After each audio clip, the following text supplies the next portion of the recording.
Hello বন্ধুরা, কেমন আছো সবাই? আশা করছি সকলে ভালো আছো। প্রিয় বন্ধুরা, আজকে তোমাদের জন্য নিয়ে এলাম আরও একটি নতুন গল্প। আশা করছি তোমাদের দাঁড়িয়ে যাবে, তাই ভিডিওটা শুরু থেকে শেষ পর্যন্ত দেখো।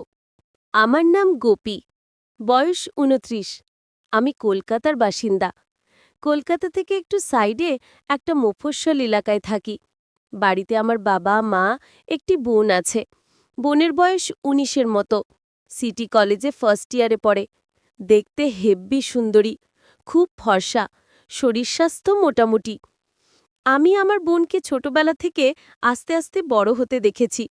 ১৩ বয়সের পর থেকে ওর ক্রমশ বৃদ্ধি পাচ্ছিল। আমার দেখে খুব লোভ হতো। মনে হতো যদি পেতাম একবার। আস্তে আস্তে যত বড় হচ্ছিল আমার লোভ তত বৃদ্ধি পাচ্ছিল। আমি ইয়ার্কি মেরে ওর সঙ্গে মজা করতে করতে ওর গায়ে হাত দিতাম। এটা প্রায় আজ থেকে মাস ৬ আগে, কিন্তু সে কাহিনী তোমাদের পরে শোনাম। কিন্তু আজ যেটা বলবো সেটা হলো এই মাঝকালার পরশু যা ঘটেছে। এটা আমার জীবনের একটা অনন্য অভিজ্ঞতা। রবিবার আমাদের গ্রামের বাড়িতে একটা বিয়েবাড়ির নেমন্তন্ন ছিল।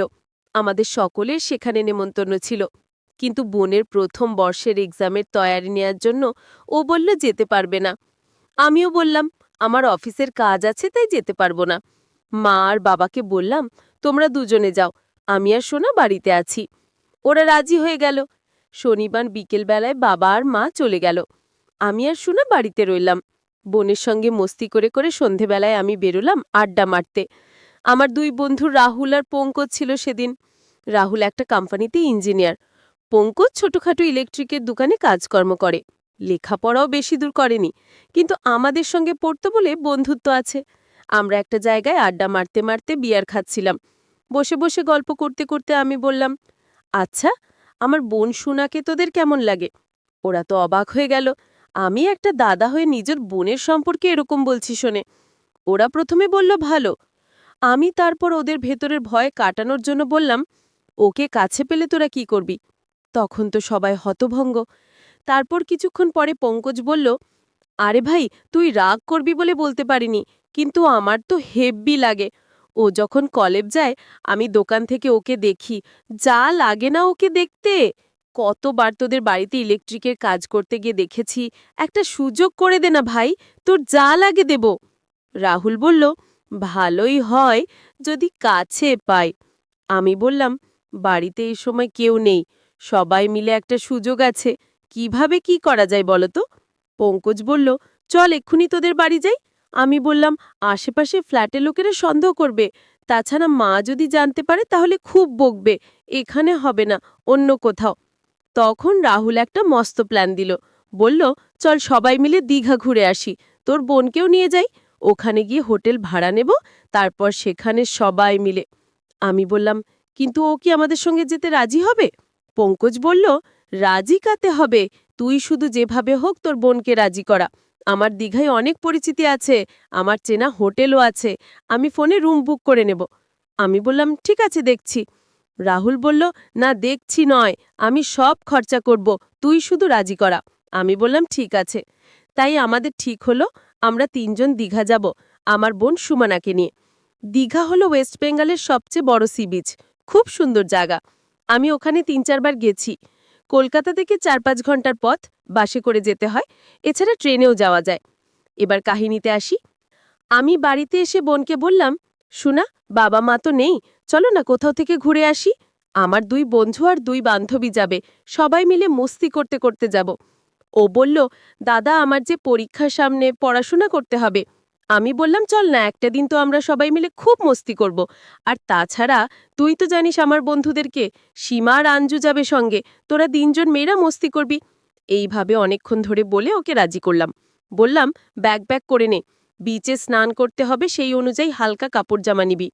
সকালে বেরোবো। রাতে শুয়ে শুয়ে রাহুল আর পঙ্কজকে ফোন করে দিলাম। সকালে দুজনে বেরিয়ে পড়লাম। রাহুল আর পঙ্কজ পরের স্টপেজে উঠবে, আমরা বাসে উঠে পড়লাম।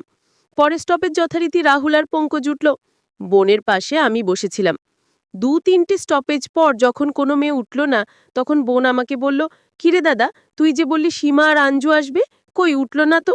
আমি বললাম, ওদের বাড়িতে কি প্রবলেম হয়েছে, তাই আসতে পারেনি। বোন তো চিন্তায় পড়ে গেল। বলল, তাহলে কি হবে? আমি বললাম, চিন্তার কি আছে, এই তো আমরা ৩ জন আছি, ৪ জনে মস্তি করব। বোনকে খুব চিন্তিত দেখালো। রাহুল আর পঙ্কজ ওর সঙ্গে গল্প করতে লাগলো। বাস দীঘা পৌঁছালো ৯:৩০ বোতে। আমরা সবাই বাস থেকে নেমে হোটেলের দিকে রওনা দিলাম। পঙ্কজ আগে থেকে হোটেলের রুম ঠিক করে রেখেছিল। গিয়ে দেখলাম খুব কনজেস্টেড জায়গায় হোটেলটা। ছোট ছোট খুপড়ি খুপড়ি রুম, খুব একটা পরিষ্কার নয়। আমি বললাম, এরকম জায়গায় কেন ঠিক করলি? কোনো ভালো জায়গায় ফ্যামিলি হোটেল পেলি না? পঙ্কজ কোনো উত্তর দিল না। বলল, যা ঠিক করেছি তাতেই চল, বেশি কথা বলিস না। পরে জেনেছিলাম এটা আসলে একটা কম দামি হোটেল। বাইরে থেকে যারা ওসব কাজের জন্য এখানে আসে তারা এখানে থাকে। এদের নিজস্ব সার্ভিসও আছে। কেউ কেউ সাথে নিয়েও আসে। যাই হোক, আমরা 2টো রুম বুক করলাম, একটা বোনের জন্য আর একটা আমাদের 3 জনের জন্য। আমরা রুমে ঢুকে প্ল্যান করলাম বিচ যাওয়ার আগে একটু ড্রিঙ্ক করব। তাই বোনের রুমে নিয়ে গিয়ে বললাম, তুই ফ্রেশ হয়ে নে, একটু পরে বিচে যাব, আমরা খাবার নিয়ে আসছি। এই বলে আমরা বাইরে গেলাম। একটা বারে বসে বসে হুইস্কি আর খাবার খেলাম। আধ ঘন্টা পরে ওখান থেকে বেরিয়ে বোনের জন্য খাবার কিনতে গেলাম। এসে দেখি পঙ্কজ আর একটা ড্রিঙ্কস কিনেছে। আমি বললাম, কি হবে এটা? বলল, কাজে লাগবে। আর একটা স্প্রাইটের 700 ml কিনে রুমে এলাম। রুমে এসে পঙ্কজ স্প্রাইটের বোতলটা একটু খালি করে ওতে ড্রিঙ্কসটা ঢেলে দিল। তারপর বলল, চল এবার সোনার রুমে।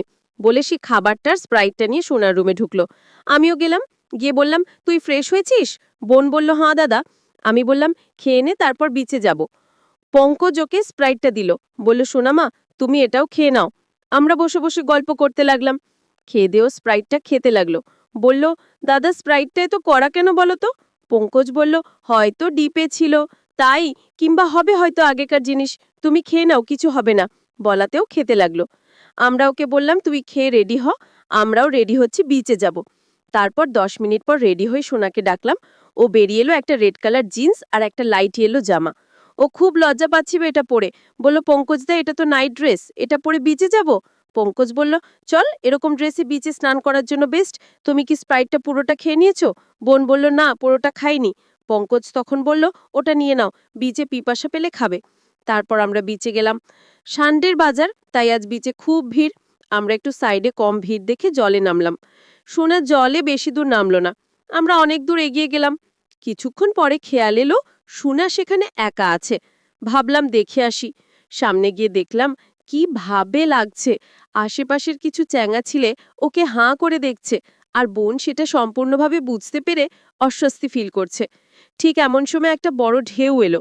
সুমনা এটার জন্য প্রস্তুত ছিল না, আরো ছিটকে পড়ে গেল। ঢেউ এসে ওর জামার নিচের অংশটা তুলে দিল। জামাটা একদম ওপরের দিকে উঠে গেল, আর ওর সমস্ত অংশ বেরিয়ে পড়ল।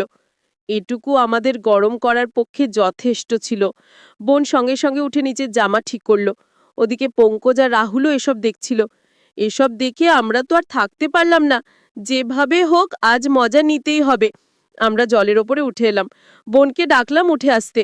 পঙ্কজের কোমরে বাঁধা গামছাটা সোনাকে দিল। বলল, চলো আমরা ওপরে উঠে বসি। আমরা সবাই মিলে ডাবের জল খেলাম।